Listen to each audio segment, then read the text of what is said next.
Congress MLC అభ్యర్థుల ప్రకటనపై అద్దంకి దయాకర్ స్పందించారు.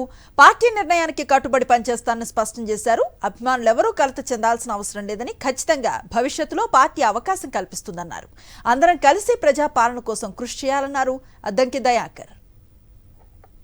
MLA MLC అంశంలో పార్టీ తీసుకున్న నిర్ణయం పట్ల చాలా మంది నా అభిమానులకు, తర్వాత పార్టీ అభిమానులకు కొంత ఇబ్బందికరమైన పరిస్థితి వచ్చి ఉంటుంది.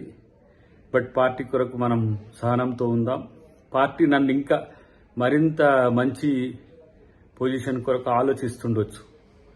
కాబట్టి ఇది రాకపోవడం వల్ల ఏదో అద్దంకి దయాకర్ అన్న మీద ఏదో కుట్రనో నష్టం జరుగుతుందని భావించకండి. ఎందుకంటే డెఫినెట్గా నా పట్ల కేంద్ర పార్టీ కానీ రాష్ట్ర పార్టీ కానీ చాలా సీరియస్గా కన్సర్న్ ఉన్నది.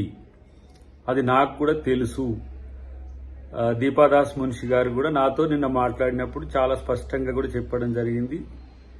కాబట్టి పార్టీ యొక్క విధేయునిగా పార్టీ నిర్ణయాలను గౌరవించాల్సిన బాధ్యత నాపై ఉన్నది. ప్రతిసారి అద్దంకి దయాకర్ అన్నకే నష్టం జరుగుతుందని భావించే మిత్రులు ఎవరైనా సరే, మంచి జరగబోతుంది కాబట్టి అందరూ కూడా సంతోషంగా ఉండండి. పార్టీ అధికారంలోకి వచ్చింది. దయాకర్కి అవకాశం ఇవ్వడం అనేది పార్టీకి చాలా చిన్న విషయం.